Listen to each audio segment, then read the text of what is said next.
I'd say, like Amazons, you could play pair Amazons, easy.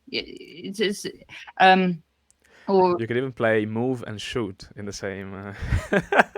Okay, that's a bit too much. yeah, But so you have them like the woman plays the move and the guy shoots. Yeah. yeah, something, And then something the next game you do like it the other way like a around. hand No, and you really could play brain sort Amazons of, like that. right? It's like hand and brain at chess. Absolutely, it's a great idea. You could have one player playing the move and the other player doing the shooting, and it's the same game, but it's you. It actually makes it a more, in a way, a sort of more rich game, because you have to kind of think.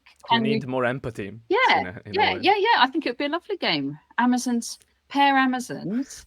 Cool. We trademark this. Yeah. Move and shoot. I don't know. Yeah, no, actually, I think we've created a brilliant game on your stream. Yeah. Move and shoot. Yeah. We have to try this. We have to try this next time. Okay. So welcome everyone, and thank you, Natasha, for being here. Thank you, Roscoe. I probably don't need to introduce you, but let's do it. So Natasha, you are Chess Woman International Master, correct? Correct. I'm not sure if you have a Go player title, but like you are a pretty good Go player, strong Go player, Shogi player, well, a number of other games player. So like, let's say a Mind Sports athlete, sort of. You're an actuary. That's right.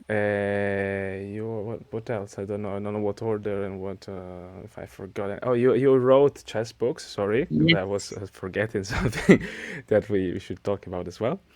Yeah. So welcome. And did I forget anything? No, that's all good. Thank you very much for that introduction.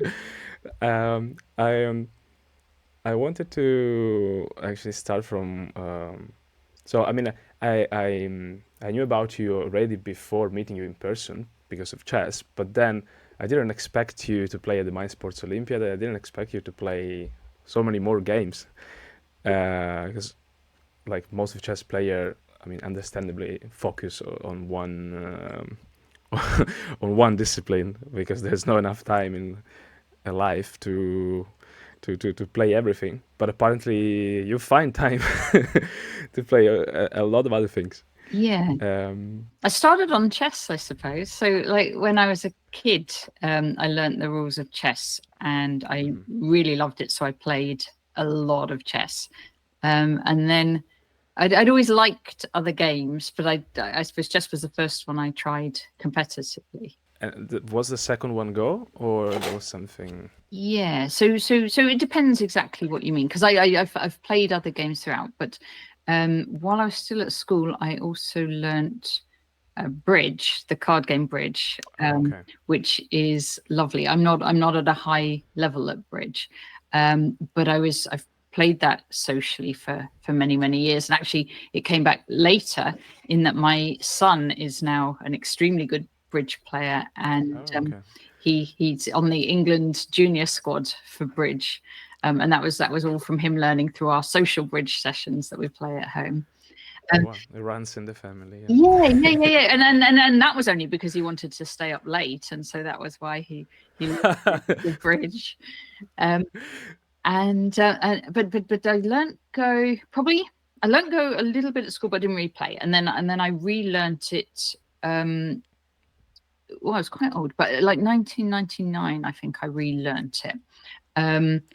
When I met some people that were playing in a Go club, and I went along to join just for fun, and then I got absolutely hooked. I was reading all the books, playing every single weekend. It's a smaller game than chess in terms of popularity in England, but there is a Go circuit. But whereas with chess you could play every single weekend, Go it would be every sort of 2 or 3 weeks, and that wasn't enough for me, of course. And then I wanted to go, so I would travel to Spain and France and wherever there was a Go competition. So for about a year I was completely hooked on Go and playing all the time. And the nice thing was that some other people from my club also started playing competition, at that time. So we used to travel around together and all improve together, and it was very lovely. And in during that time, I didn't play any chess hardly at all, which was kind of about the first time in my life I hadn't really played any chess. But then my balance got restored a little bit later, and I started playing a mixture of both of those and other games. But I wasn't really so much, hadn't been to the Mind Sports so much at that point. But I did know the Mind Sports Olympiad. I was actually at I think the very first Mind Sports Olympiad that was at the festival hall, if I'm remembering right. At that time, I was playing chess. I think I just played chess in that one. So I was playing some of the, I don't know, rapid play events or something like that. But it was just lovely to see all the other events in the same place. And it was very grand, that first one. They had these people dressed up as bronze at the prize giving there. These guys like bronze Roman warriors, and they were giving out the prizes and the prize giving. It was a lot of fun. Yeah. I didn't know about it. I think I've seen some pictures. Because now it's almost 30 years, maybe, right? Or, oh, gosh, is it as much? Yeah, it's long. Yeah. I think it's a while. My first time was 5 years ago, so. Really? Okay, yes, relative newcomer, but then you've been up for that by playing every single game, haven't you? I try to play all the abstract ones and a couple of other ones. Yeah. So you are in the single-digit queue, maybe, for Go? I got to, I am. I got to 1 Dan at the time, but I think the in the UK they gave me a 1 Dan certificate, but then since I haven't played, I've dropped right back down, so it'll be something or other queue. I'm not quite. Well, I mean, pretty good. And recently, you were telling me you got hooked by Shogi as well, right? Yeah, so Shogi. So I'd written a book. We'll talk about that in a little bit, but a book called Game Changer, which was how artificial intelligence, a computer, taught itself chess. The book was about chess. You have it. Very nice. So the book was about how it taught itself chess, but at the same time, it learnt Go and Shogi as well. And I had already played a lot of chess and Go, but never tried Shogi.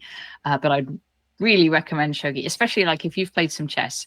It's just like a very exciting version of chess, because you don't get into these sort of long and slow end games. You end up dropping more pieces on the board and getting these very aggressive attacks, and every game finishes in this flurry. It's one of the aspects that probably most of chess players enjoy, right? Like at least I'm not sure now, but it used to be like end games are kind of a bit frowned upon. They're considered a bit boring, right? Yeah. While tactical positions are more exciting. So in Shogi, that's the best of chess, basically, in a way. All the way. Although initially, I don't know much about Shogi, but there is some sort of a slow maneuver at the beginning, right? You have to create your castle, and the pieces in general move more slowly, and so it is a few moves before the armies kind of really come into contact with each other. But then once it gets going, it's got its own kind of rhythm, Shogi, and once it gets going, then it's a very wild game, like because you're dropping these pieces on, and they can come from nowhere. Oh my. Okay. Is there like a Shogi club in London or in England? Like there are Shogi. I was saying Go was much smaller than chess. Well, Shogi's actually much smaller again than Go. So it's a small community of Shogi players, but an enthusiastic one. And so there's a London club that will meet in person sometimes. What we also do is we have an online Shogi arena that we play Saturday mornings, and so we've got we call it the English Shogi Players Arena, and so lots of people kind of join that, and we play some practice. There's also a community, I think, up in Manchester that play Shogi as well. Okay. But I'd say it's quite a small community, but but everybody's really So likes the game. is it a coincidence that these three games are also the ones played by Alpha Zero? Not a Or coincidence at all. No, that's why. Shogi. Yeah, yeah. I mean, I suppose. I mean, okay, when they needed to decide which games to apply to, I mean, I guess popularity is one aspect, but Mm. also maybe the game tree complexity could be another one because they are all three known for being very complex. Yeah, So I suppose this counted as well. yeah. I mean, for me, I guess I started learning chess because everyone does, because it's that popular, and we had a junior club in my area, and I think having people to play against as well as the game itself is good. I'd say these days, if you like the game, very often you can find a community online.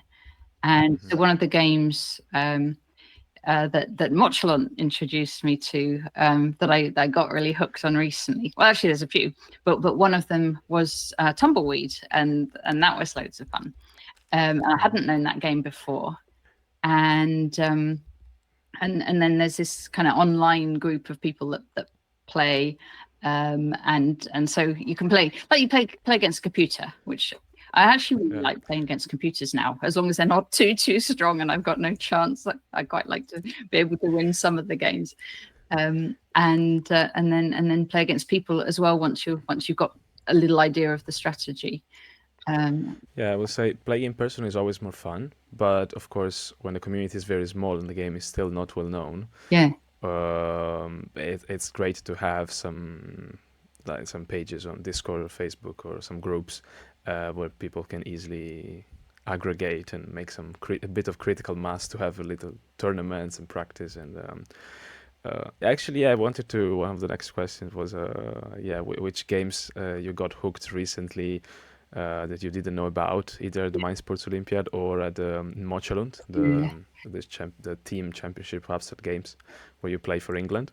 yeah, And you actually won also the individual women ranking category.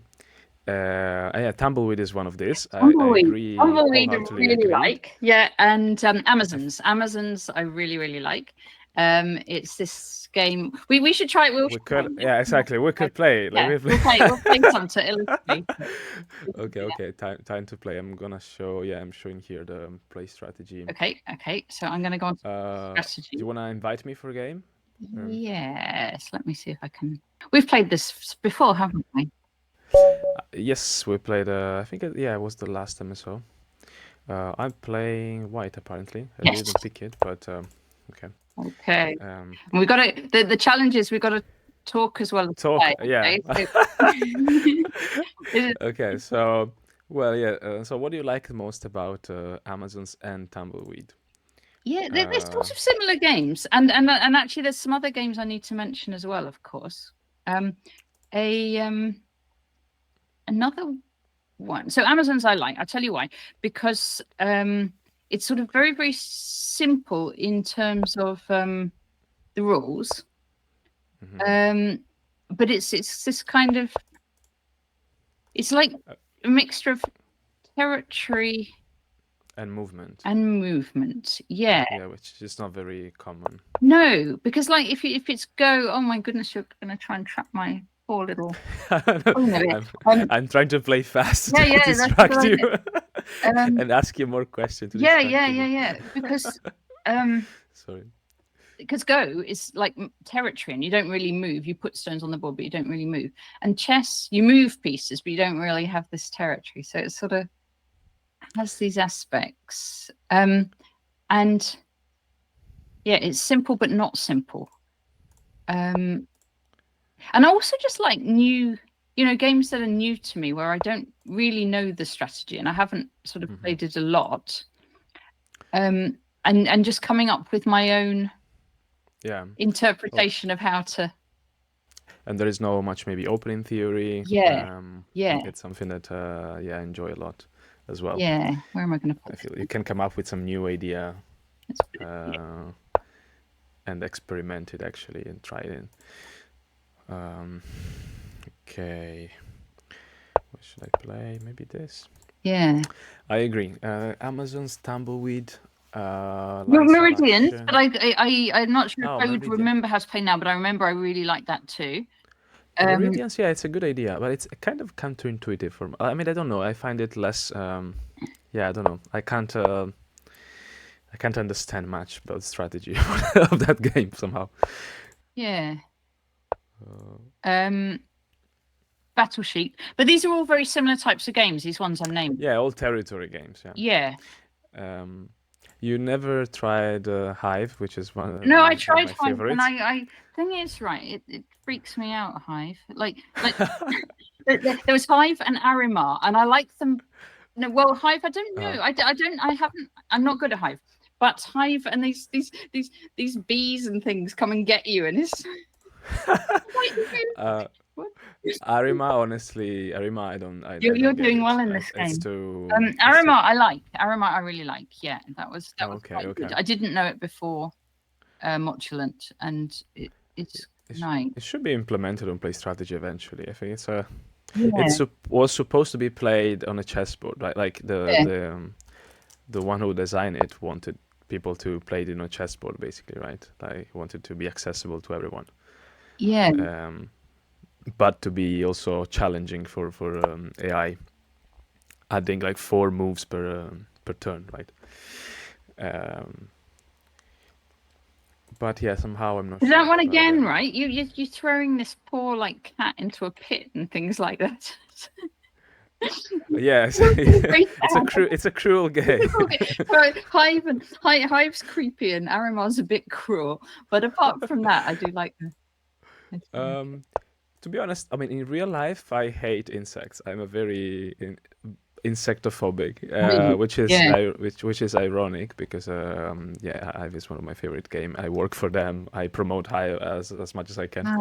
oh, But and some people actually told me that, yeah, but I feel it's still kind of a bit stylized. You know, like it's not very realistic. yeah. So No, no. I find it okay, but some people maybe they can be put off a bit by. So what do I do? In Amazons, there is always a kind of a trade-off between should I close my opponent into an area, but then they also get points for that area, so I don't want that area to be too big. And sometimes Yeah, I feel like, oh, I put them in a corner and then I regret it because actually that corner is bigger than I thought. yeah, yeah. So it's and Tumbleweed, I don't know. I think it's like a modern Go. I think It's very like Go. if you But give you it don't 100 need to be years, good at Go. Like some of our team were playing Tumbleweed without having learnt Go, and they were pretty good. It was nice. yeah. And Oh, it's also crazy that some of these games. I mean, some games are more complex, but Tumbleweed in principle is quite simple and has not been invented before. So it's kind of and gives me kind of hope that in 2020 we still discover or like try new games, right? That yeah. uh,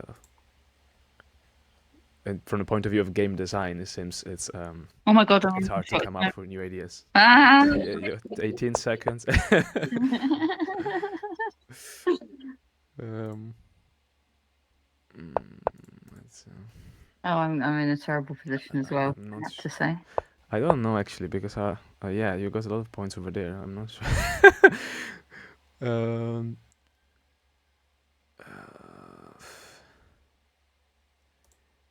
I don't know honestly what I'm doing, but Yeah. I'm trying to play on the clock a little bit. Yeah, I know. You're doing well. Um, Where did you throw your thing? Where did you throw your rock? I wasn't watching at all. There we go. Uh-oh. Right. I should be counting, but I don't. I'm not Counting, yeah, that's a bit of a luxury. With 8 seconds left, it's a luxury, that's for sure. The thing is, yeah, you're getting lots of points there as well. The good thing is that once you have created the area, then you don't need to count much. Yeah. Right. At that point, what is done is done. Oh no. I'm in an That awful. probably wasn't the best. No, it wasn't. So now I don't know, but I think now we have only to fill and. Oh, But that's right. I'm out of time. I was lost anyway. okay, sorry. That's fine. Maybe I have more points now. No, you Maybe, have plenty yeah. more. Yeah, well done. Okay, well, 3 plus 2. Well, talking about other games, it's a bit tricky. Yeah. We can. What else would you like to play? Let's play. Yes, go on, choose a game. You choose a game. What about Lines of Action? Yes, let's try Lines of Action. That's also one of my favorites. Yeah, Lines of Action's nice. This is proper true mind sports where you're trying to do a million things at once. Yeah. And yes. Okay, your favorite games, we talked about it. Also, another thing is, you've been playing also non-abstract or non-combinatorial games, right? I mean, I think games where there's more strategy than luck, are your favorite ones. But still, you've played quite a few others. You played Catan at Mind Sports Olympiad. Yeah, quite nice. And I tell you what I did well at that I really was not expecting to do well at all. It's one of those that I really don't like. I'm very bad at negotiating, and yeah, I did well at Perudo, which was bizarre because that's. It's sort of, Perudo, there is some bluffing, right? There's definitely luck, and I suppose there's a little bit of calculation as well. Some probability. There's bluffing and stuff. How does Perudo work exactly? So you have dice, and so you have a table. You say you have 6 people on the table, and then each of them start with 5 dice. So you've got 30 dice.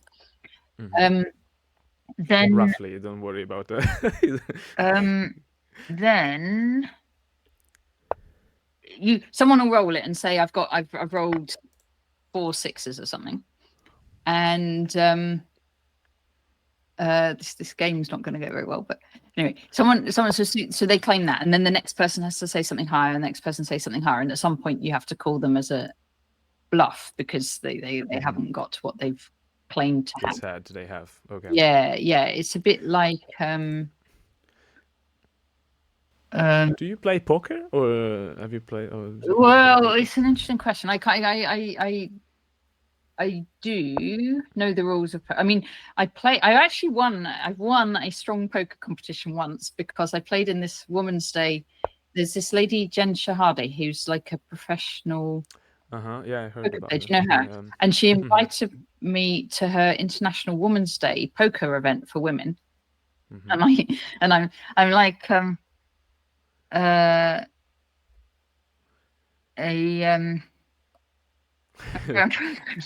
find the next move, while I'm telling you about and then we talk about poker. So yeah. Anyway, so that was so I won this tournament with like Jen Shahade in it and like several women poker players who I've seen playing poker on TV. But that was just beginner's luck, and there was like our local pub used to have a poker evening, and so I played that sometimes, but I stopped because there was this guy who could always tell whether I was bluffing or whether I had the cards. Every single time, you did week after week, and so you think people can start to can learn how to read me? Yeah, they read me. Yeah. It was terrible. Because I mean, lately poker also became a little bit more what they say, chess-like, like more combinatorial. Yeah. But probably that happens only at very high level. I'm not sure. Maybe for us, reading has a similar importance, like for a more amateur level.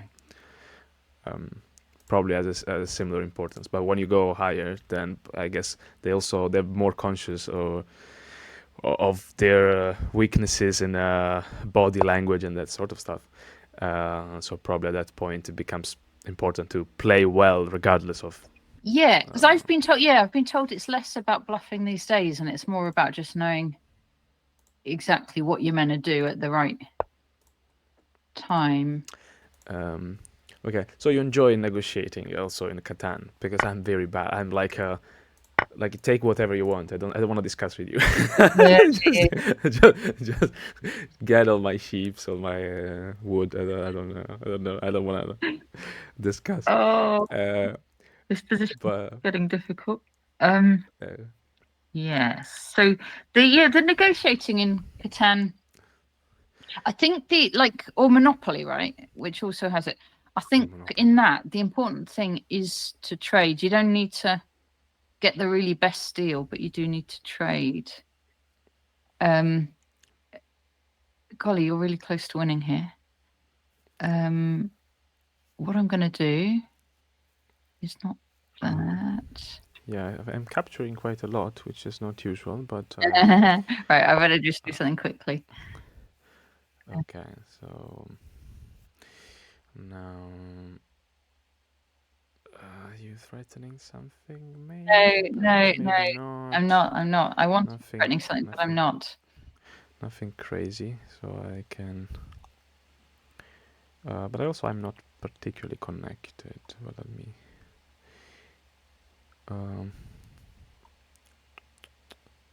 Okay, well, there's not that much I can do there. So let's do this. Yeah, that's a good move. I need to take this chap over here, but I can't. Still But I can't. kind I'm of an issue about that. Yeah, I have the G6. Yeah. That's. Oh, I only got Also, 3 seconds. That wasn't what. oops, yeah. I find a bit weird that the notation is actually, I think it's the other way round compared to chess. Oh I God, think it is. Yeah. A1 is at the top. Yeah, it's like it's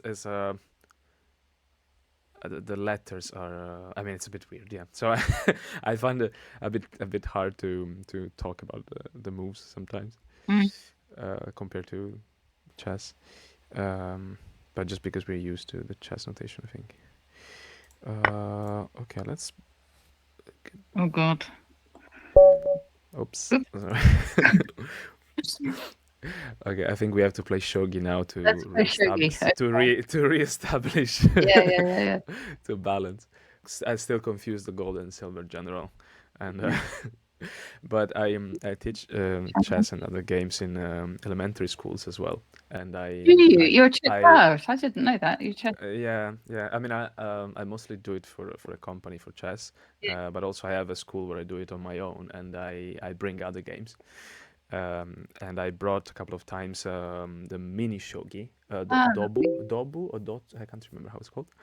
And I kind of enjoy it. You know, where there is the animal team and the catch a lion, where the lion is the king, and there are animals. So the cat is, I think, the silver general, and the dog is a gold general, stuff like that.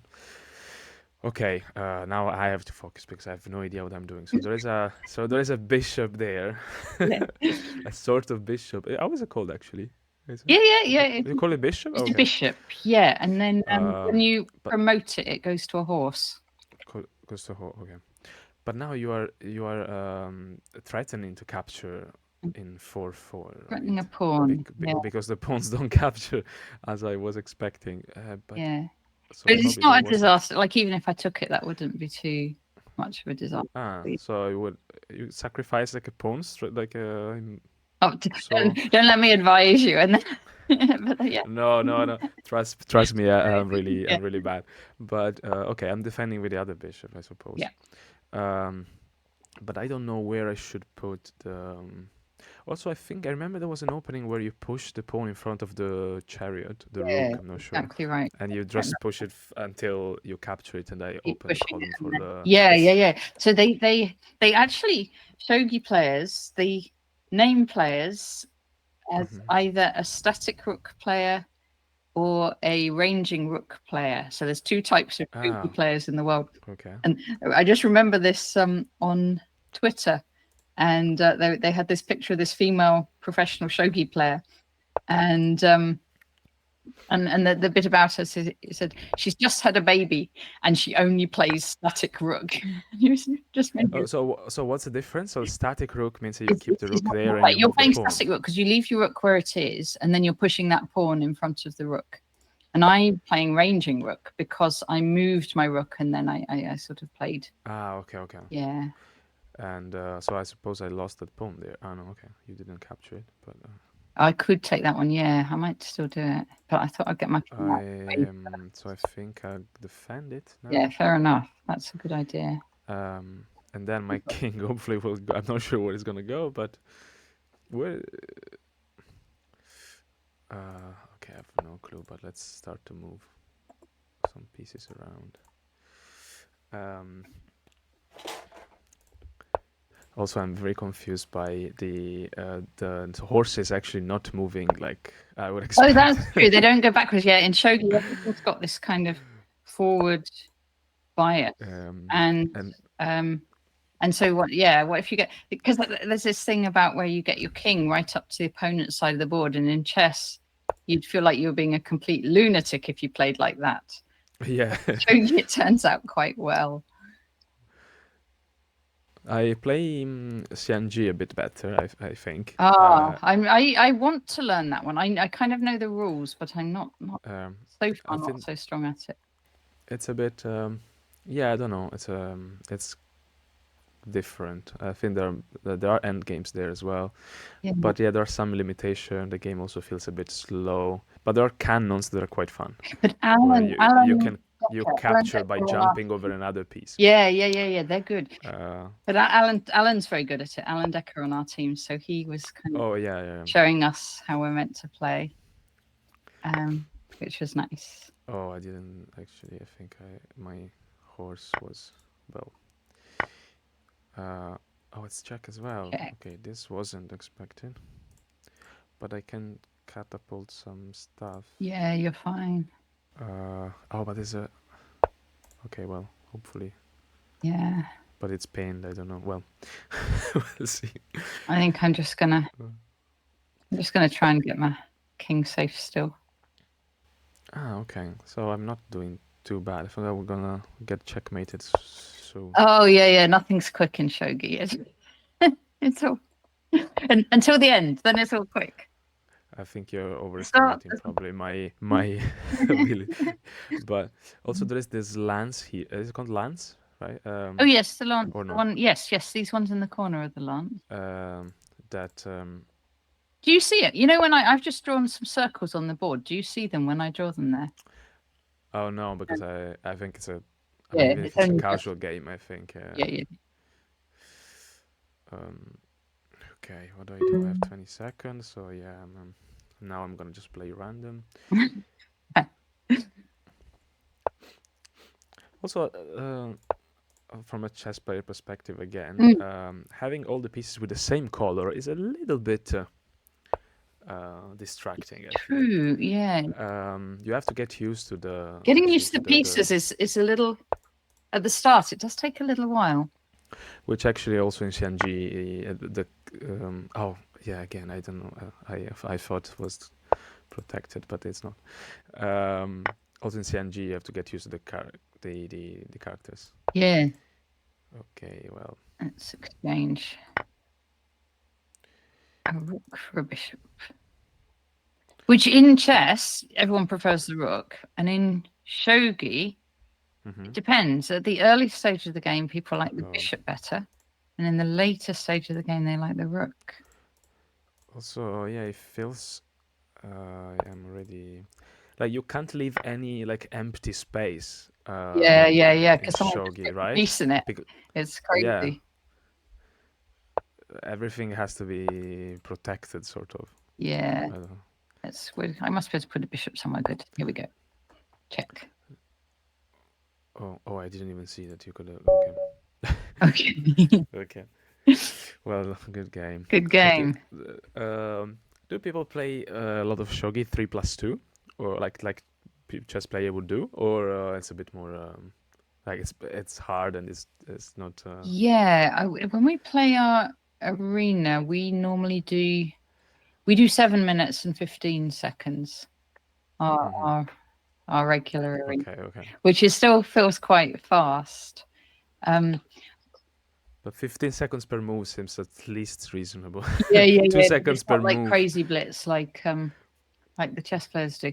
Well, they're like quite a lot of my chess playing friends. They play 1 minute chess, and I can't. It's too fast for me. That 3 + 2 is But about as fast as I can go on chess. yeah, it's also hard to. I don't think it's also very useful. It's fun, but it's not very useful to improve, right? Yeah. Do you think another thing I want to ask you? How much transfer there is of skills there is between different games, and between games and other things? Because I mean, you have a degree in math, right? So I guess math is probably one of the reasons why you like it. The things are connected in a way, right? You like math and you also like these games. But I'm always a bit not skeptical, but I don't know. I don't want to go too strong on the claim that if you play games, then you're gonna get better at math or you're gonna get smarter. And playing with kids, like teaching kids in school, I also come across that often, where the parents maybe think that it's very much connected, but sometimes the transfer is not easy. And I feel actually transferring to other games, it's the easiest and probably the best thing. And then playing more different games will actually help you to transfer to other skills outside games. But I don't know, what do you think? Or Yeah. So I think there have been studies about chess and school work, and I think conclusions have been that it does help. I mean, I think there's lots of factors at play, though. So I think let's start with between other games. So would I be a better chess player if I just played chess or playing chess and other games? And even that, right? There's a lot to that. A lot of my chess playing friends will just play chess, and I think chess in particular does require a lot of knowledge, because you need to know like all the opening theory and how to play those end games, and a lot of knowledge, as well as the sort of thinking at the board. So I kind of, when I'm playing chess, I do have sort of moments when this feels like shogi, or this feels like, so I do think the concepts are useful from other games, but there is always that switching your mind between the games, and this is why like the MSO is like the Mind Sports Olympiad. I find it like I say to my friends, it's extremely hard, this tournament, like it, because all the time you play these three different games in a day, and it's each single one is very competitive. It's like really strong, and then you have to continually switch your mind, and like even I get that through the year. So if I'm playing chess, I might have played an online shogi match, and then playing a chess match, and then Mochalant's crazy. I mean, oh my goodness, it's so 4 hardcore. different games every month. So hardcore. 4 games each month. It's really hard. Like it's I mean, I'm very lucky in my team that it's such a lovely team to practice with, and we'll have online practice sessions and discuss the game, and also the 4 games are usually, well, they are 4 different categories. So there can be a territory game, a chess-like game, another thing that's completely different. Yeah. So in that case, you have to switch your mind even more. Yeah, and often I'll know 2 of the games. Often, and if I do, that's great. But say it's 4 brand new, and you're just like, oh my goodness, it's so daunting. It's like, oh wow. But it's been really great fun. Like and you learn these games that you didn't know before, and different types of games, like the ones I've been saying, but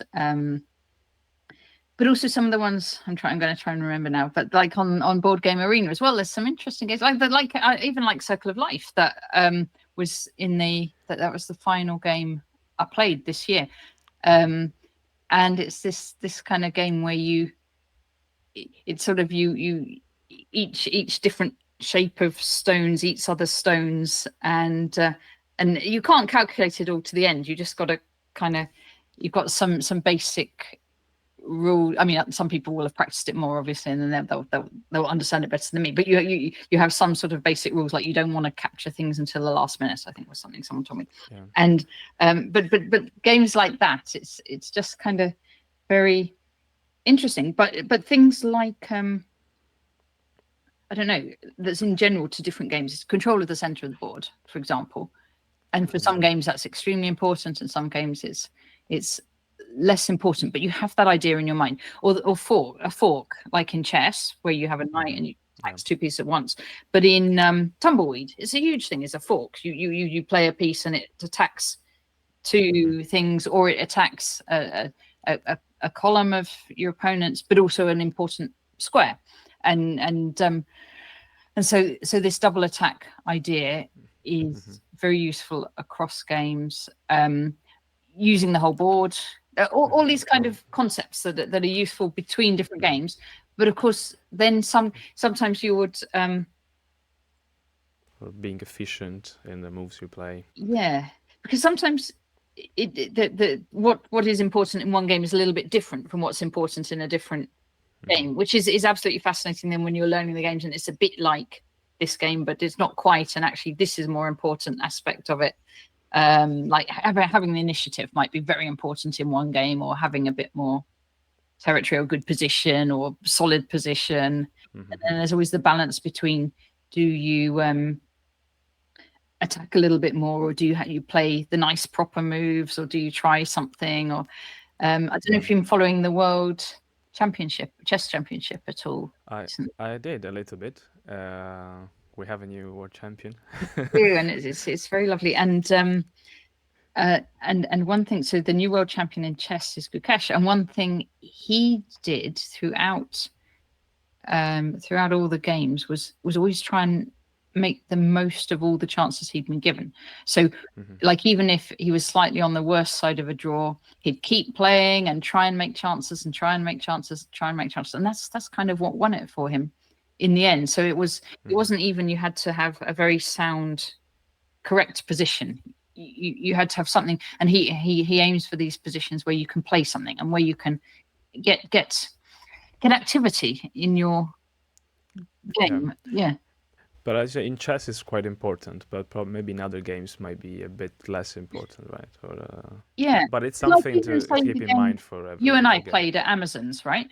And just now, and your position was so nice because my queens in the end, I didn't have the activity. I couldn't get in behind into our territory, and it was like, oh, let me get my queen to a nice square where it can go this way and that way and this way.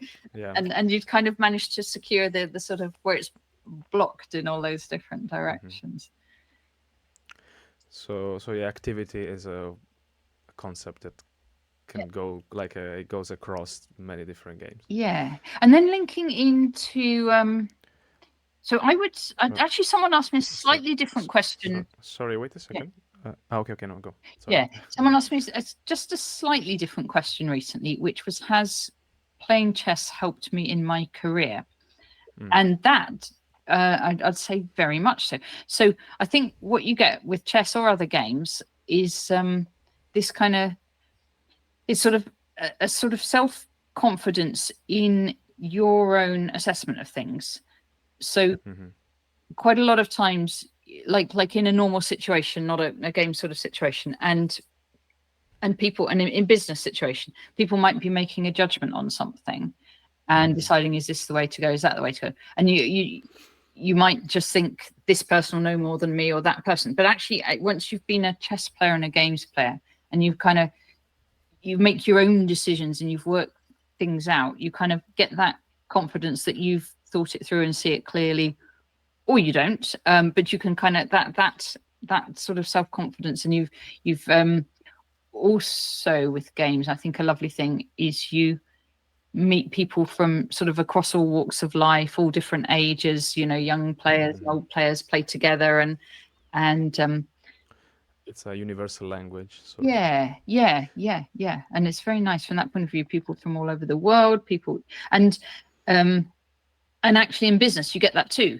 So you wouldn't necessarily like maybe in a social setting you might be with friends who are all like you perhaps, but in business you're with whoever else the company has chosen to hire. And like for me, when I was playing chess, always it was also quite male dominated, so I had to get used to being outnumbered in terms of male female. And actually when I started my career it was exactly the same, in actuarial work, insurance, that was the same there. And I found that my experience of chess and chess tournaments had kind of meant that this didn't bother me at all, and I was just completely used to that balance.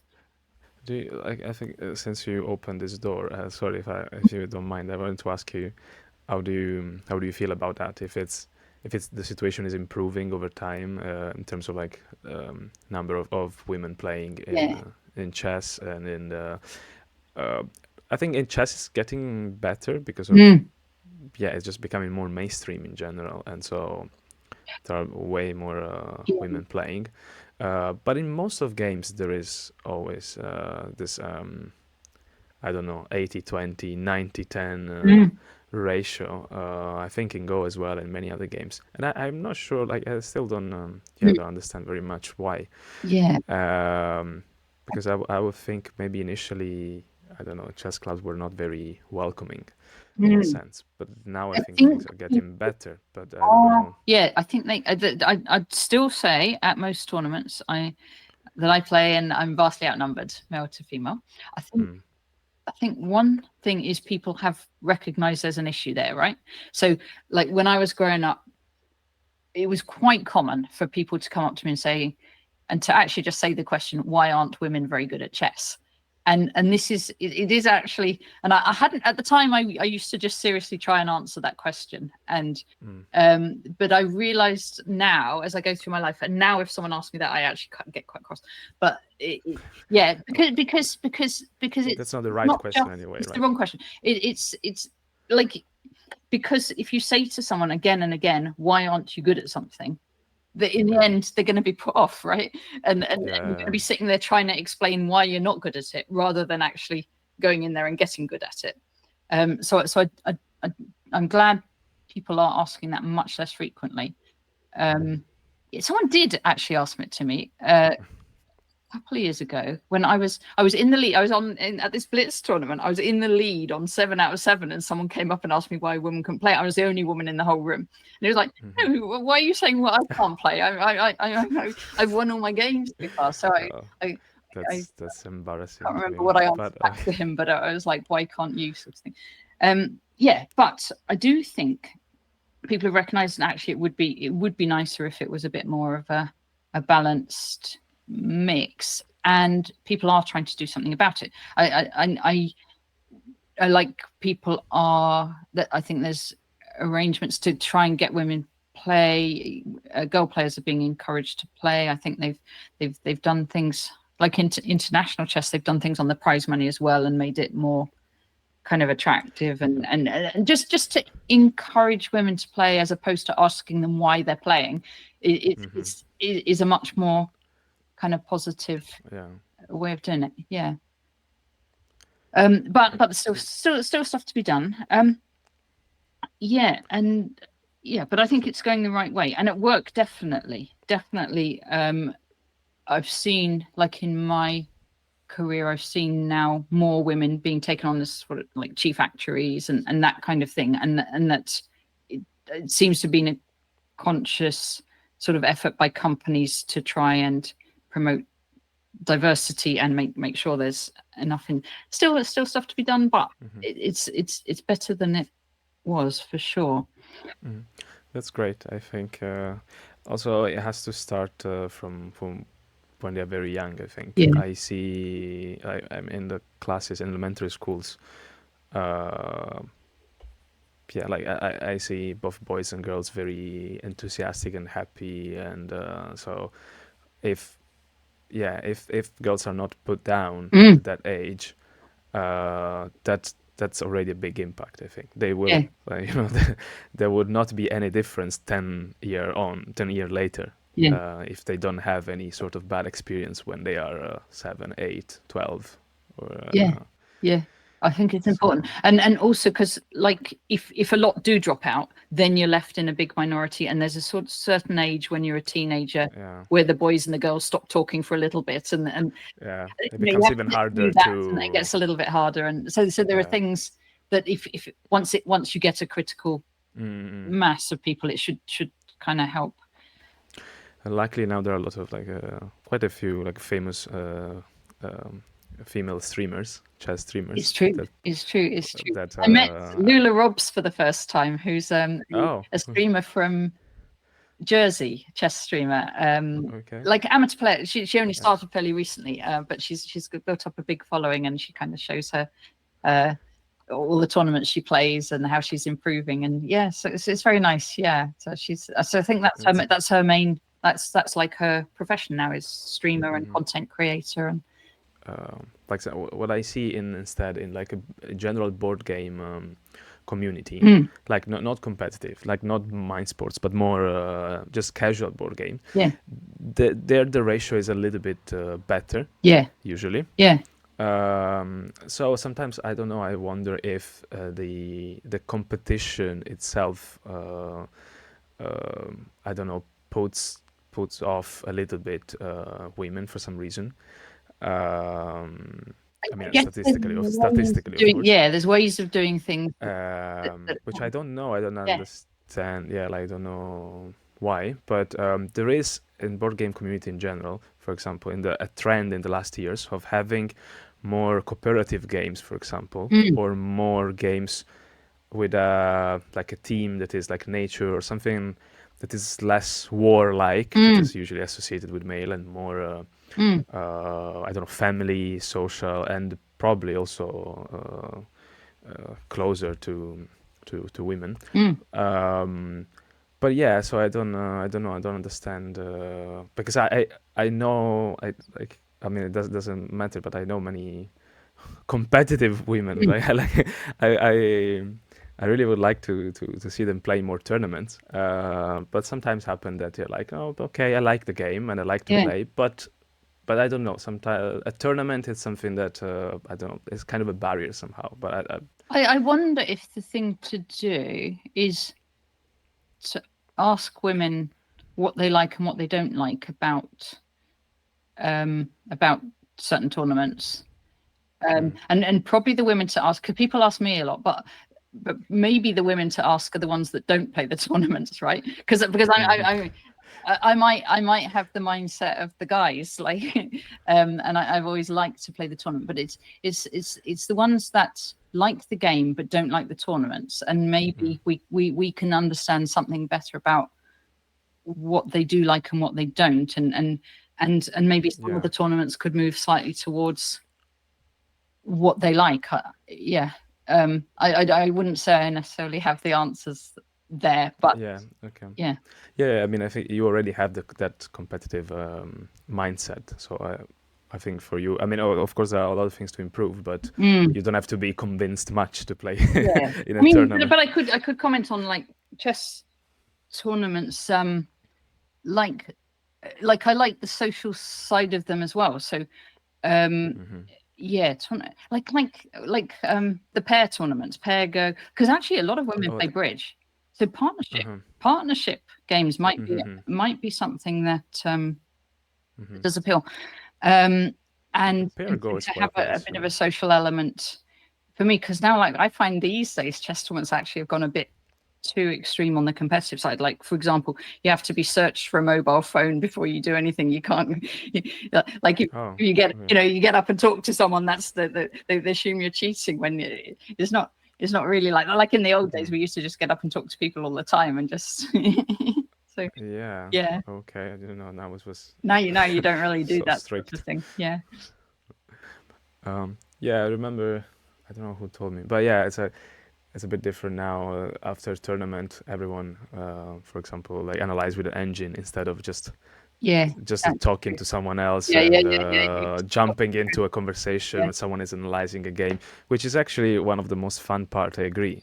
So if you feel included in that part of the tournament, of course you will want to play more as well. Like I remember I play a lot of chess before coming here. When I came here, I actually found a friend where I played the chess club at Imperial College. And then when we stopped playing, it's much less fun if you don't have someone to play with, right? Like to just to share things with. So I understand what you say. And I was gonna say, so a pair go in this sense is actually quite a nice idea, right? So you have to play in pair. It has to be one man and a woman, right? But how does it work? Could you explain it a bit? So what happens is, so you have the each pair one side of the board, and so you alternate moves. So I think they start with the woman player. So the woman player plays, and the other woman player, then the other man, and then the other man. You can't consult. So it's just like you alternate the moves. Now this could actually be done for any game. It doesn't have to be Go. It could be any game. And in fact, they have this thing at the London Chess Classic, this Pro Biz, where you'd have a pro and an amateur, but you could do it chess with man and woman and alternate moves. And I guess the games that are most suitable for that are ones where you're not going to completely mess up the position by one blunder, right? So the nice thing about Go is it's on a very big board, and so if you played one inaccurate move, there's probably other bits of the board that can still there. You have like local plans, sort of, with like some local plans as well as the overall plans. I think that helps. But I mean, I'd say, like Amazons, you could play pair Amazons, easy. It's or you could even play move and shoot in the same. Okay, that's a bit too much. Yeah, but so you have them like the woman plays the move and the guy shoots. Something and then next game like a hand and brain play sort Amazons of, like that. right? It's like hand and brain at chess. Absolutely, it's a great idea. You could have one player playing the move and the other player doing the shooting, and it's like it's the same game, but it's you. It actually makes it a more, in a way, a sort of more rich game, because you have to kind of think. You need more empathy. Yeah. I think it would be a lovely game. Pair Amazons. Cool. We trademark this. Move and shoot. I don't know. Yeah, no, after we've created a brilliant game on your stream. Yeah. Move and shoot. Yeah. We have to try this. Next time. So partnership games, I think, are quite fun, try it out and so like the also playing it. Yeah, say again, sorry. Oh, sorry. No, I just mean just playing the team in general, even like a team of 3-4 players. It's already a good thing. So it's already nice. Yeah. Like playing on the Mochalunt team is very nice. I think it's you have someone you can practice with, analyze the games, and just chill. I mean, sometimes you just want to chill. Yeah. But thank you for like giving your point of view on this, because I think it's quite important, and it's hard to understand what to do. I think the other thing we can actually do at the Mind Sports is even just look at which events lots of women play at and look at which ones they don't, and then ask them why they play in this particular event, because I think some of the games even are much more balanced than others, and we can just see which ones, because I think once you get a fairly even split in terms of participants, I think what will happen is then you get also it comes through into the results as well, and some of the medal winners will be women as well. Yeah, of course. I mean, that's why the question why women are worse in chess is not the right. It's not the right question. It's why there are not enough playing. They're not because playing. If it was 50-50, we wouldn't ask the question, right? No one. I didn't ask you anything about the books. I can do a quick run through my books. Okay, sorry. So, do you want to play something else, or in the meanwhile? In a minute. While I'm showing you my books, yes. Okay. Last question. If you like. What would you like to play? What kind of? Maybe. Go on. Do you want to play Tumbleweed? Although we have to go to another platform. Let's try Tumbleweed. Yeah. Let's do simul Tumbleweed and talking books. I can do that. That's no Okay. problem. That is no problem. So are we doing IGG IG game? Yeah, Yeah. let's move there. Okay, So we have a let's time try. control. Start. Also have it in Italian so people would see my Italian screen. Okay, let's what about this pie? which I find Oh, this is yeah. I know about this. All right, I'm going which to let you. which be I red. find I'm gonna let hilarious. you but be red because I've watched some game. You see, I've played a game in this. I mean, you maybe saw it. yeah, But I had to I be saw red, it. and I now want to be white in this setup. I've played red as well, and I actually lost. Yeah. I'm not sure. It's testing QWERTY. He's called Ben, I think. Yeah. Plays this opening, and he seems to do pretty well with it. It's quite hard to Yeah, we'll see if we can do it. understand what to do here. So you feel like, oh, that white little one there is gonna fall, but then I'm gonna let you take that one, maybe. Well, obviously flexible thinking is another game thing we need to have, and so I might let you take that one over there if you get to it, but I don't promise it. Yeah, I already don't know what to do, but okay. So no, I just wanted to ask you, how is the experience of writing a book? Yes. Now you've been reading. I'm going to show you one. I don't even know. I'm not even watching how it'll come out. But that was my first. Chess for Life. Yeah. Chess for Life was my first book, and what that was about, as you get older, how do you change how you play chess or games, which I think is a very, very, very interesting topic. And how so I co-wrote it with an English grandmaster, Matthew Sadler.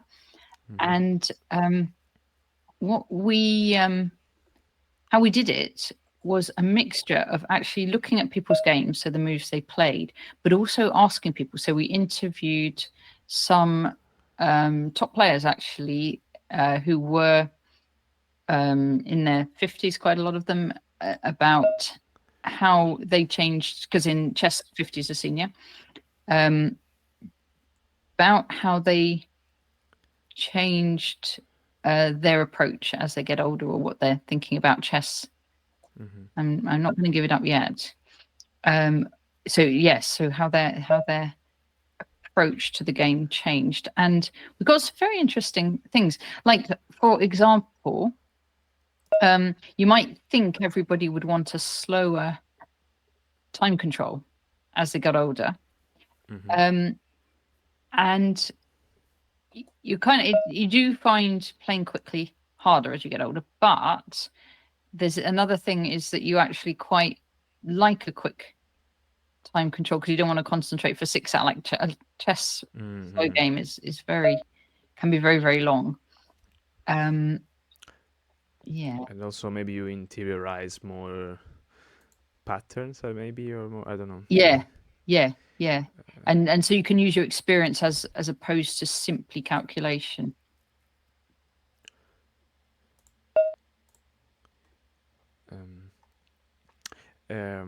That's quite an interesting topic, actually. So it was fun collaborating, though, because I think that kind of gives you a bit more, gives you some good motivation to kind of keep going in extra ideas and that sort of thing. So it was very, very nice. And then the next book, which you've already mentioned, is Game Changer, and that was so actually both these books won the English Chess Federation Book of the Year. And I'm distracting you with. I'm trying. Yeah. You can see my brain whirring as I try and do two things at once. Game Changer. So this was an incredible project to be part of, because this was working with DeepMind. So DeepMind were the company that created AlphaGo and AlphaZero. Yeah, and AlphaGo. So you had also access to all the games they played. So that there was a that you talk to them before writing the book, right? It's not that you Yeah. just analyze the game and that's it. You also No, they gave us actually the games weren't publicly available at the time, and they gave us okay. access to the game. But of course, you know Demis Hassabis, who's the Mm-hmm. CEO. So so we knew him, and yeah, so we said we can write this book, and we gave him a copy of Chess for Life to see if he liked our writing. Style. He did, yes. And so we did. So it was an amazing project to be part of. So that's really great. And still, Demis now won the Nobel Prize recently. In chemistry, yeah. Yeah. Has AI changed even more in the last 4 or 5 years? Would you write differently the book, or there's more to write about it now, or like in terms of chess, yeah, the computers are continuing to develop. So Alpha Zero now, if it was exactly the same as it was before, it wouldn't now be the strongest, because quite a lot of the other engines have adopted those techniques that neural networks. The neural networks. Yeah. And yeah, there is a stockfish that combines exactly as well, right. Right? Yes, exactly so. And so yeah, potentially there will be always more to write, but this was like a breakthrough sort of. Right? Yeah, exactly. And there was a really nice moment during this World Championship, because both players, so they were asked what was their most influential book, either chess or non-chess. This was after Game 6, and they both, Gukesh and Ding, said Game Changer. So that that's really nice. It was so nice. Oh my, yeah, that must be so satisfying. But it honestly, it really like. I mean, the idea is good, and the book is written well, and there are lots of interesting. It's like a sort of trying to understand what's the personality of.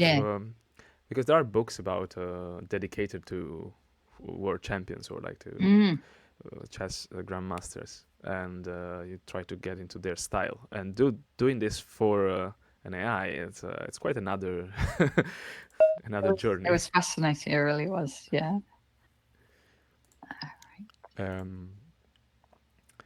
And recently you got into another team, like more I would say standard, but more yeah. So this still quite unusual. Yeah. So my very latest book was Vision Zook, which is this one. And this is it's a chess book about intermediate moves. So, and actually that's very, very transferable to other games as well, by the way, which is, instead of playing the expected move, to play a different move first and then come back and play the expected move. And that's try to understand what's the priority, basically. That it's not always what you expect. So playing forced moves. Yeah. So like we kind of, as we learn a game, we maybe build up some reactions to moves, and it's like what are the candidate moves in a position? So what move are you expecting? And we build that up as we learn more about the game. But that, whilst we're expecting the move, that might not actually be the best move. And and this book is about being aware, alive of the possibility that a different move will be the best move, and knowing when to actually look for that, and just practicing on those kind of patterns. I actually want to ask you, is Zwischenzug a German word? It is. It is a German. Does it mean something specifically, or? Yeah. So Zwischen is in between, and Zug is move. So it means in between move. So it's literally. Yeah. So I guess it's the same as intermezzo. Yeah, that's what I wanted to ask you. Yeah. For me, it's easier to pronounce.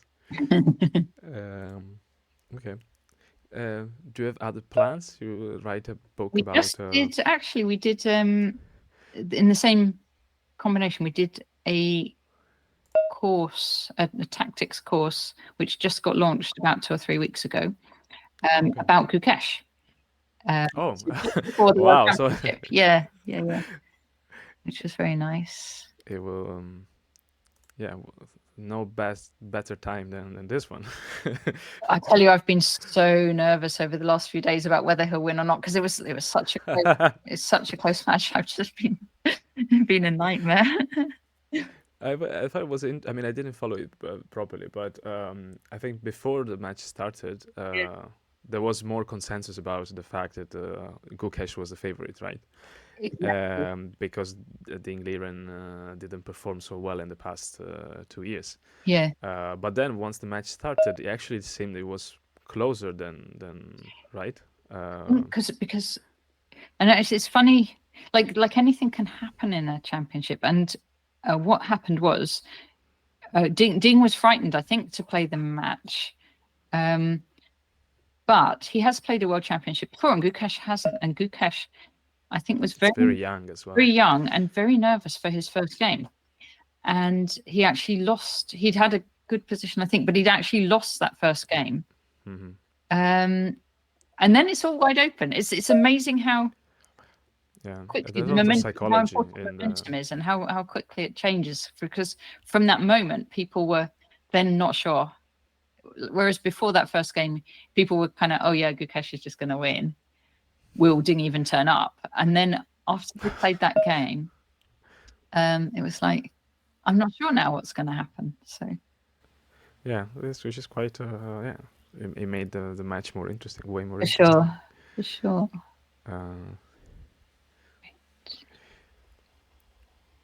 So what's happening in this Tumbleweed game is that I think I was doing pretty bad. Then I think I was doing better, and now I think I'm doing bad again.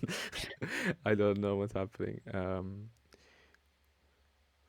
how do we split the board?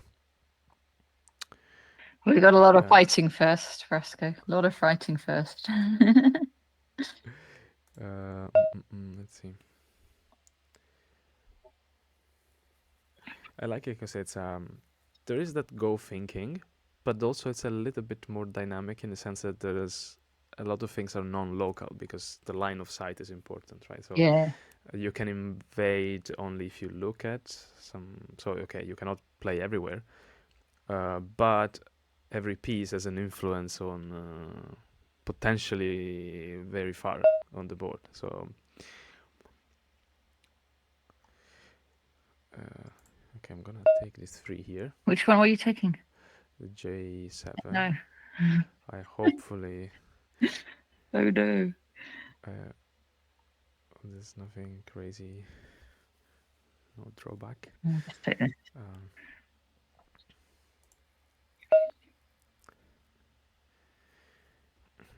Okay. What am I gonna play? I think I should do this format more often. Playing and it's fun, isn't it? It's fun. It's hard. Yeah. You have to... It's hard. Like one moment you're concentrating on what you're saying, and the next game. But it's nice. It's very fun. I don't know if it's fun to watch, but probably as well.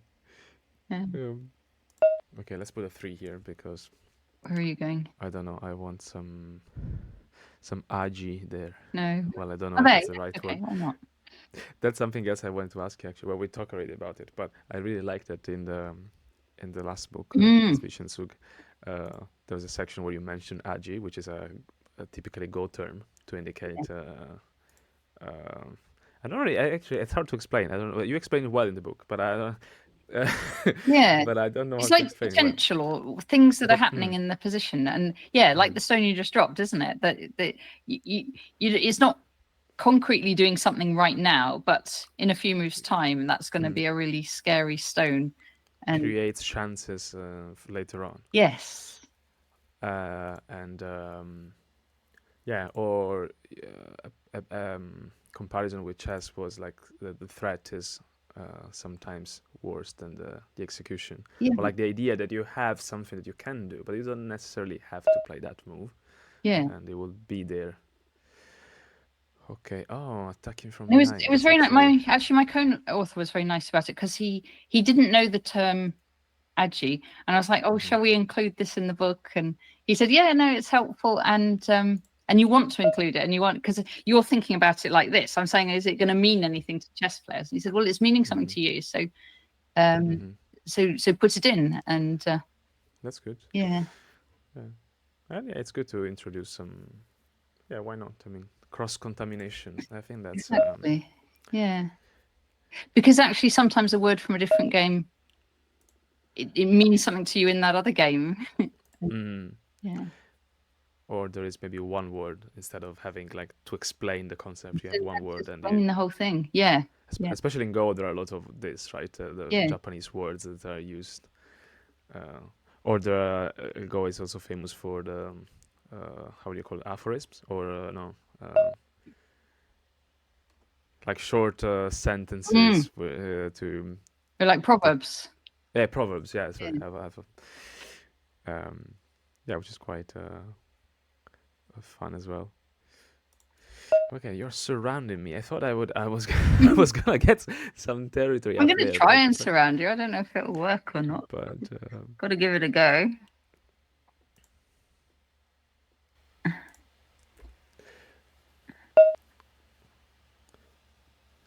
yeah, I feel it's Doesn't work actually, so I shouldn't say that as well.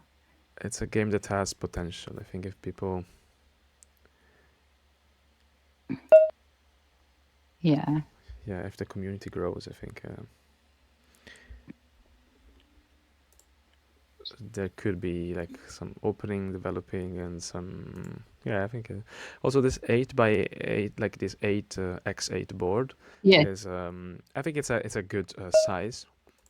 It's probably roughly has, or I think it is exactly as a size the same as a 13x13 Go board. Right. 169 Okay. spaces or something similar. I can't remember. Wow. Yes, that I hadn't thought about that at all. Which I can tell you're a mathematician. Well, no, I just did the Did the math. the calculation before. Yeah. If you actually asked me while I was playing to calculate how many hexagons there were on this board, I'd have all sorts of trouble. No, I mean I don't know. Yeah, I don't. I wouldn't ask you such a. Yeah. You mustn't ask me that while I'm playing, because I'd do. There is there's a formula for that. But anyway, so my point was that it was it's fairly similar in size, and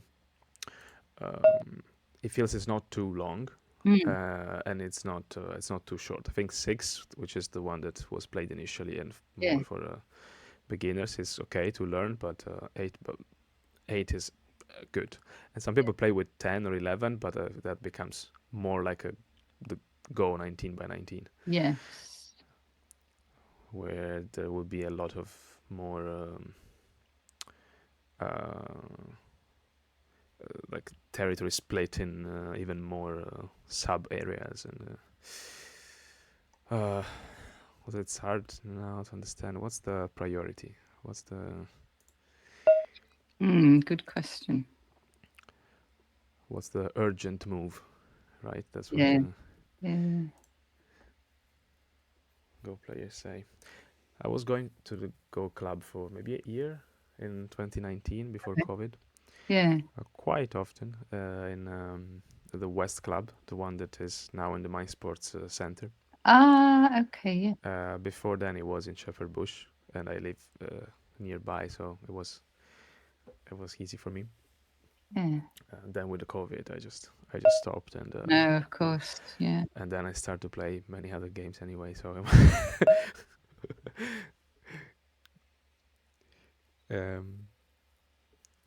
Also, maybe 15 plus 10 was quite long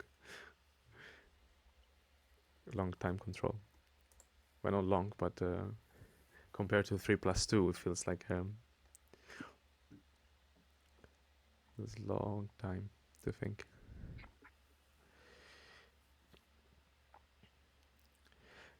Also, I like that compared to Go. Yeah. There is this feeling where situation where you actually, maybe this game not that much, but often you have more control of the center, or you have stronger territory in the center, and you kind of invade or like slowly attack the sides, because this many times white, or I mean the player who takes the center can put some 3 and 4 or 2, 3, 4, and then you slowly get some territory from the outside. Well, in Go often is the other way around. You start from the edges of the board, right, and then you kind of go to the center a little bit to take some points of your opponent. Oh, I'm having trouble working. I God. don't know. It's funny. Okay, right. I mean, I think you can. No, okay. I didn't see. I have. Okay. 1, 2, 3. Should I reinforce or should I? I don't know. But maybe I can try something else over this. Oh my goodness. Well, still, IG Game Center says that you have more points, but I don't know how reliable it is. No, I think that doesn't mean too much. The points, yes. I think the points, it kind of doesn't. Yeah, I mean, it doesn't calculate for the ones that they will fall at some point. Right. Shape is quite important as well, right? So. Yeah.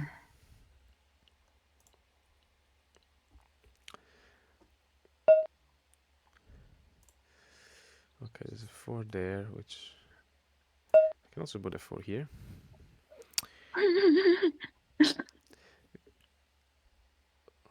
So hopefully that little territory. Yeah.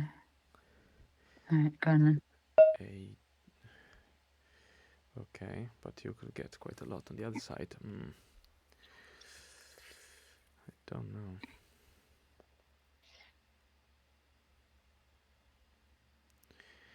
Yeah, what am I gonna do here? Try to think what's the shape that survives, but I don't know. Oh, you're gonna live in there, are you? Are you? I don't know. Because compared to Go, you have shape and the numbers. Like the shape, like the numbers matter for the shape to be alive or not, right? So. Yeah. 3s are pretty good though, aren't they? Yeah, but I don't know. I mean, you can still capture the 2 there. The 1, sorry, my 1. And then I can create another 3. All right, I'm gonna do it now since you said I'm gonna capture your 1.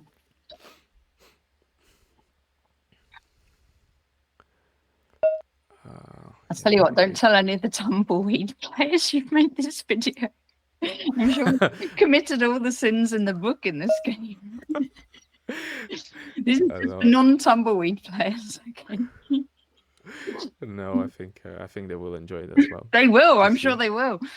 Oh dear. Right. I can't go there. Okay. It's also nice that the community is small, but there are quite a few that play a lot. Like and they're very friendly. It's nice. And they're always happy to play. Some of them come from Go, but not all of them. So. Right. Right. Do I try and kill you over here, or do I try and? That's what the game's about, isn't it? What do I do? Okay. I'll just put that on there.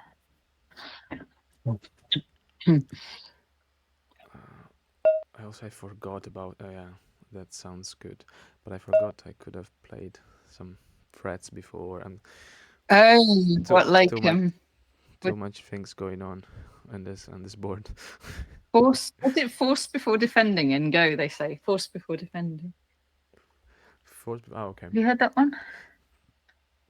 So I'm gonna leave you that 3 there. I'll have it. Yeah, I'll have that one then.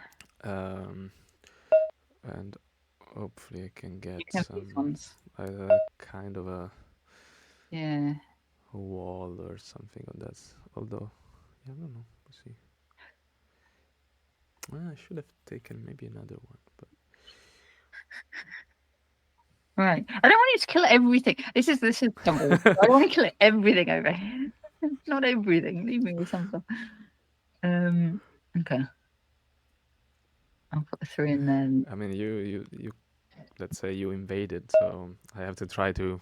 Yeah, that 3 is actually pain. But maybe okay, I'll still.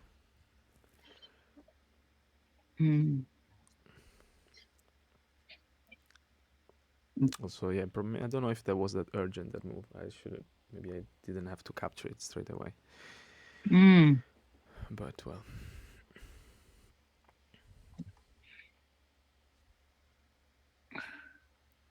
I feel I'm gonna make 2 videos. One, one about the chat, another one about Tumbleweed.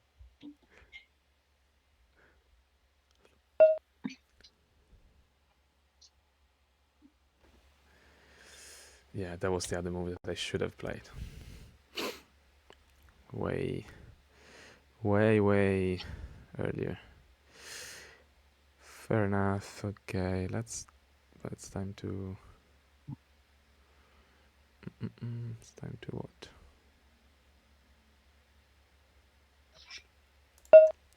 Like this. Oh yeah, I didn't want you to go. I wanted to be able to go over there. Yeah, I need to play there. Yeah. Fork, a little fork. Yeah, that's a bit annoying. Because do I lose everything? That's the thing I don't know, right? It's like in this game, in the like moves where it's like life and death in Go, right? Where you work out if your groups. But I think you can. I mean, as in Go, I think you decide which one probably you want to leave, and probably you have to give up some material, but there is some shape. But I agree. Sometimes it's smaller than you think. Sometimes it's like, oh, I'm losing everything. So the leaving shape is quite small, maybe 3 or 4 points. But is this all dying? That's what I. Oh, maybe it's the one on the top right, you mean? Yeah.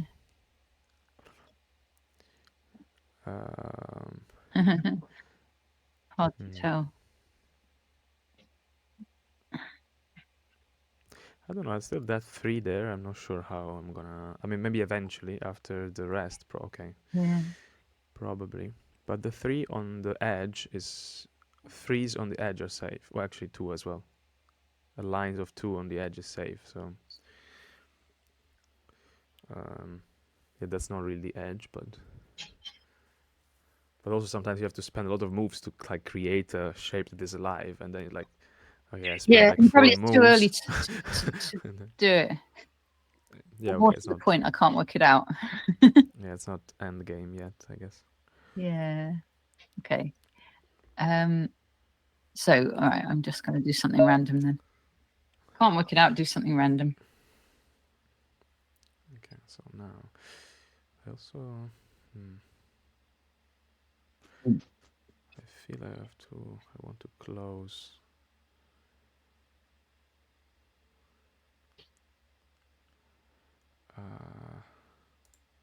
Maybe this move.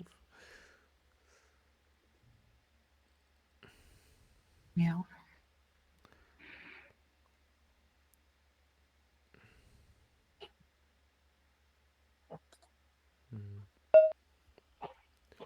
Okay. Well, now I think I will capture. No, I don't really want you to.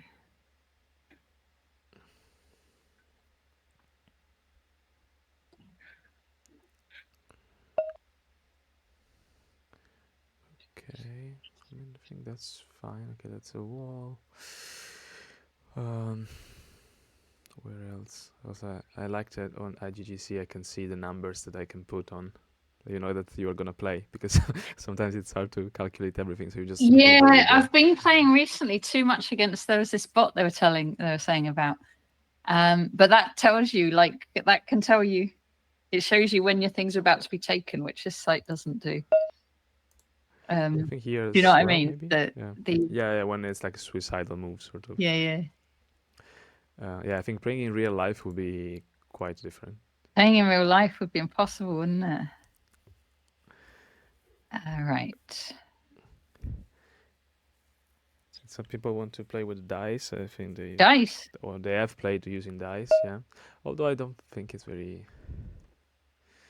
visually. Sounds I like don't know. quite a different game if you use dice. Yeah. So should I reinforce there? I guess so. Yeah, otherwise everything collapses.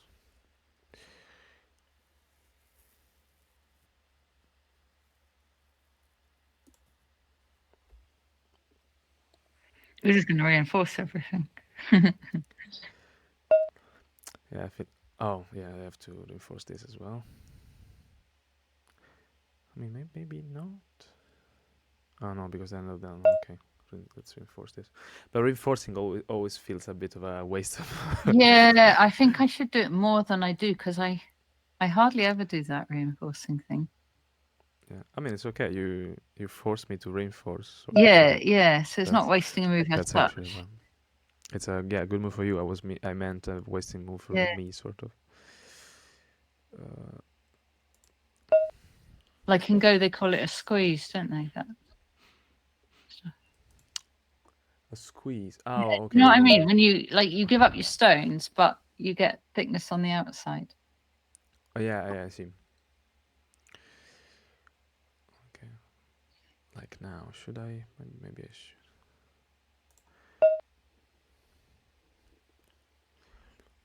You're going to take mine, yeah. I thought so.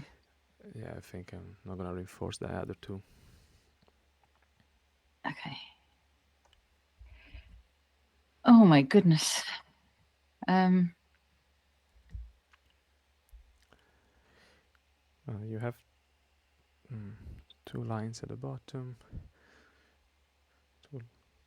Look, it's showing we're 74, 74. Well, I think you're better because there's all these ones over here that I'm not sure I'll be able to save in the end. I hope the one at the top right I can get them. Yeah, I think you can. You Uh, will. but yeah, I don't know how many points. There are some points that are still not kind of defined on the top left, I think. Maybe. Yeah. Where you started to create a wall and there's. Okay, so. So there is E. No, what number is E11? That is. E11. E11, right? Yeah. Yeah, all these ones around here, I kind of want to put up here, but I can't.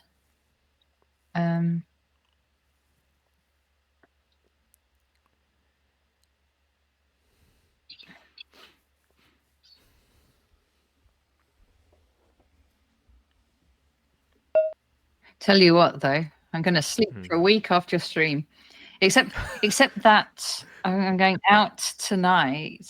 So sorry, I mean we can quickly finish it. It was no, yeah, no. This is what we games players do. We do full on. Right. Okay. I'm just going to play some quick. You can try to blitz it. Okay. Yes.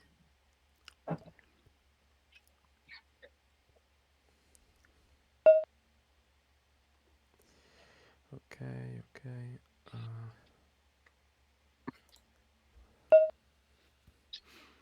Oh no. Scary. You can reinforce there as well. Yeah.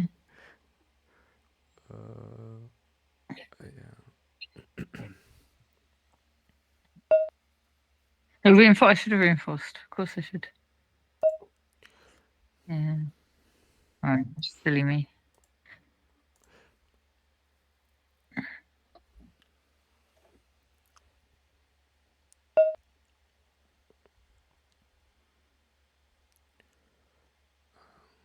Okay. Let's make a video.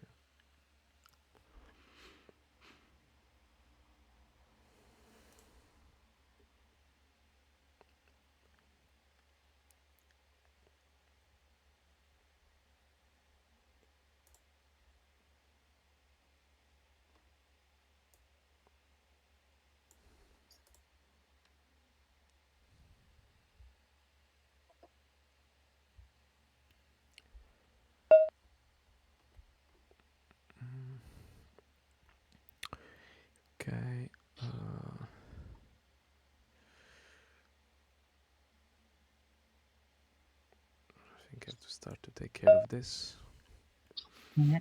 on this side.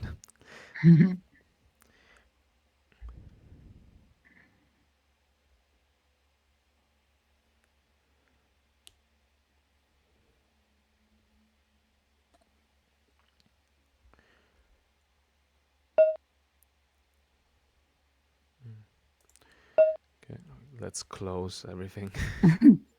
Sometimes you forget one line of sight open and they enter and it's like, no. Oh, I can't reinforce that one, can I?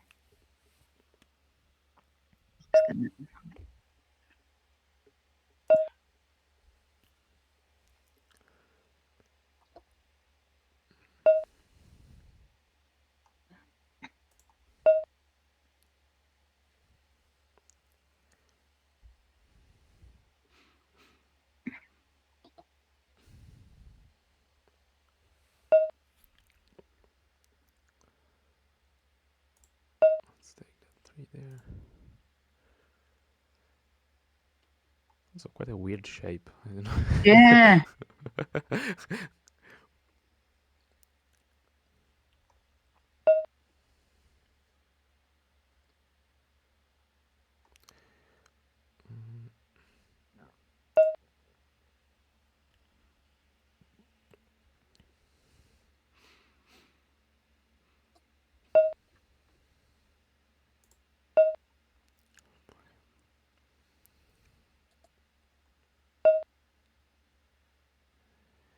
Okay.